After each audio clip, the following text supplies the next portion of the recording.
In 2007, the DCSF carried out a major piece of qualitative research on pupil progression, asking Key Stage 2 and 3 pupils who were not achieving their potential what they thought was holding them back. Mainly, they're pupils who are well behaved, they're perfectly ordinary pupils, they have good skills, but they don't get the point of education. They feel that education is something that's done to them and not something that they do for themselves. In this programme, we look at what the research revealed about those pupils who, despite getting Level 2 in English and Maths at the end of Key Stage 1, failed to progress to Level 4 by the end of Key Stage 2. What's slowing their progress and what can be done to help them? DCSF advisor Sue Phillips was part of the research team talking to children nationally to identify common characteristics in English. They were often very quiet, and if they did answer questions, they often answered them very quickly without really thinking about what it was they wanted to say. Barbara Miller was part of the same research team and talked to children about mathematics. For example, they didn't really want to work in pairs when they were doing mathematics. They didn't talk very much, they said, when they were doing mathematics. Barham School in North London is a large multilingual and multi-ethnic primary school where around 1 in 3 pupils are at early stages of learning English as an additional language. Because of the makeup of the children that we have at Barham, because of the children having, beginner EAL or, mobility issues or whatever, that's not an acceptable reason for children not making progress. There's still a culture of high expectations for those pupils. Our whole school target is to ensure that every child makes at least 2 parts of level progress in English, Maths and Science. 0, 2, 4, 6, 8, 10, 12, 14, 16, 18, 20. Lisa Dwyer delivers a maths lesson to her Year 3 class, aiming to ensure that all children are kept on track. The children, they like to stay within their comfort zones, so if you teach them a method and they've had success with that method, then they will tend to use that method. Most of the time I try to get my work level right, and so I keep on trying to get the right answer until I get the same answer. When they're doing mental calculation, for example, they tend to be very based upon one method. And they tend also to be very focused on counting on or counting back, rather than using other strategies that might be more efficient and more effective for them. Okay, if you read the learning intention together after 3, 1, 2, 3, to be able to add 1 and 2 digit numbers mentally. What kind of method do you think we're going to use? Dara? A number line method. Number line method, right. The number line method is the first method that we actually introduced them to. Excellent. Okay, well done. What do you think you're going to do to check your answer? Dara? You can use your fingers. Yes, as Zara's saying, she can use her fingers to check. You can also use your 100 square. What the aim is to do, we would like to move them away from using their fingers and start using things like the 100 square. But I don't want to frighten the kids away from maths where they think, oh, I can't do this. So it's to give them the encouragement to say, okay, yes, you can use your fingers now, but what else can we use? Yeah, it's 21. 21. Well done.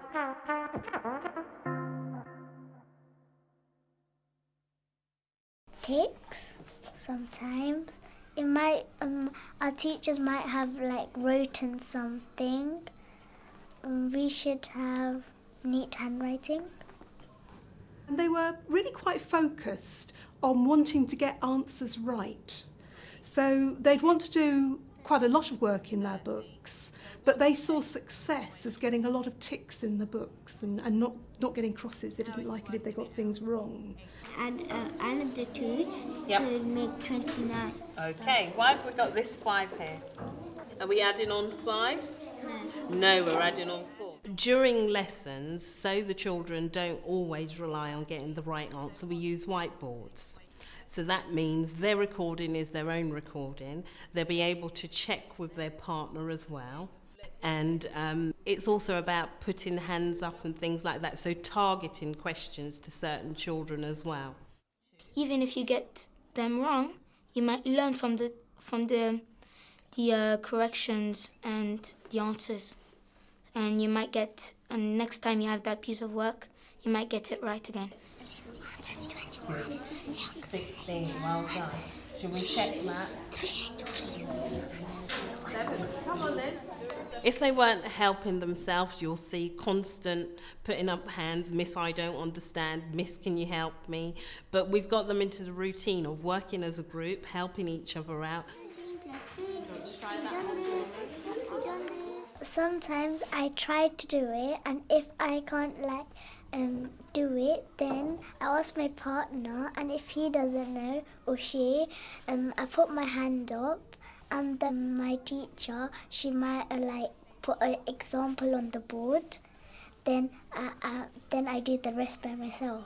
Right, what I want you to think about now is, I want you to think about the circle method and the triangular method, okay? Because it's another mental method. So in the circle method, she's got 63, and she's put the 60 at the top. She's put the 3 at the bottom. What has she done to that number? Do you remember that word beginning with P? Do you remember that word, Kendall? Partition. Partition, well done. So she's partitioned the number into what? Into bananas, into Smarties. What has she partitioned the number into, Raphael? Into tens and units. One of the real barriers for them in terms of progressing in mathematics is they find it difficult to use the vocabulary, the mathematical vocabulary, and quite often they don't understand the vocabulary that perhaps their teacher is using and perhaps other children are using in the class as well. What's that word called, what he's doing? That P word, do you remember? Partition. Partition in the number. I keep this mini dictionary, and then when all the new words I have, I write it down and write the meanings, and then whenever I have difficulty, I look in that book and then I know the words. And what would the answer be? 346. Give him a clap, well done. Excellent. Put your hands up and tell me, give me a few examples of things that you can include within your description to make it successful. In Manisha Taylor's Year 6 English lesson, she's aiming for all her pupils to get a level 4 or above. Well done, Harsha, for doing that. Some of the children at risk of not achieving a level 4 are those children that were, let's say, in the report were identified as the invisible children, the children who may not put their hands up, the children who would sit quietly, wait for somebody else to say something. I found that is very much some of the children within my class.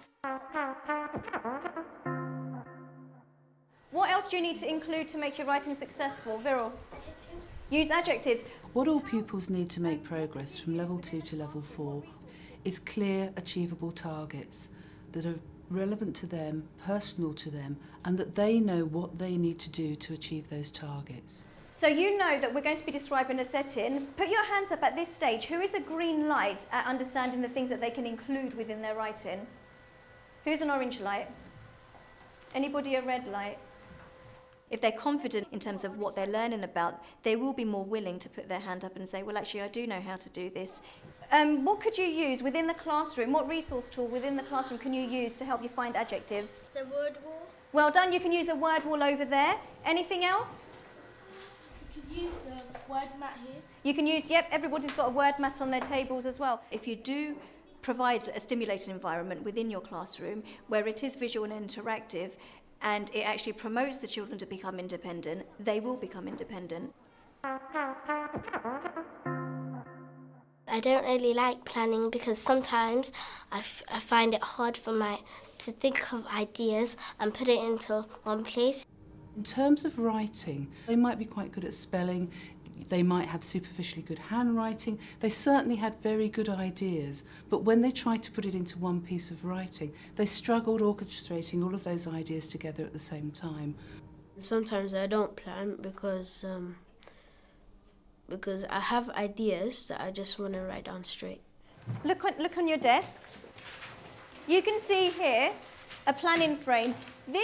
Most children don't like to plan, but I think one thing that I've found is actually having a session where you teach them to plan, and then the next session would be their writing. So their writing would be informed through planning. The flowers can smell like strawberry, peach. Yeah, strawberry. Yeah, strawberry. When writing, it's really important also that the children are encouraged to orally rehearse before they write. Many children have great difficulty articulating what it is they want to write, and so when they put it on paper, it then makes very little sense to them when they read back. Flowers, when you taste the flowers, different colours of ice cream came out. Wait, there is a different kind. I think pairing is very important. Pairing them with somebody that they're comfortable with, somebody that they would also talk to, and they can feed ideas off each other. Therefore, they're less reliant on the class teacher. I like planning because we can put our ideas on paper and we can refer back to it when we're writing our story. What I want you to do now is write the story starter. Slowly, Dorothy opened the heavy wooden door. She stopped and gazed in front of her. Guided writing, I think, most definitely has had a great impact in terms of pupil progress in writing.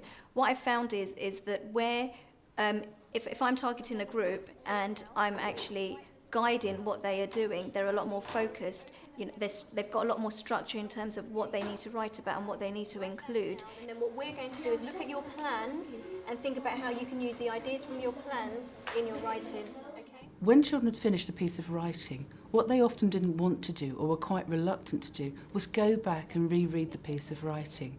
The thought of having to go back and change something or edit it was something that they didn't want to engage with. What I would like you to do is take some time now to do the focused marking. Slowly is describing, so we should highlight it, isn't it? So open is also a verb, so we should highlight it. And heavy wooden door, heavy and wooden is describing the door. And one thing that I've found is the focused marking has actually helped, because it does actually make them go back to proofread their work with a partner. It makes them go back and look to see, okay, what were our successes, but at the same time, what are our next steps? Millie, tell me something that you've done really well. Give me some of your successes. I used adverbs, punctuation.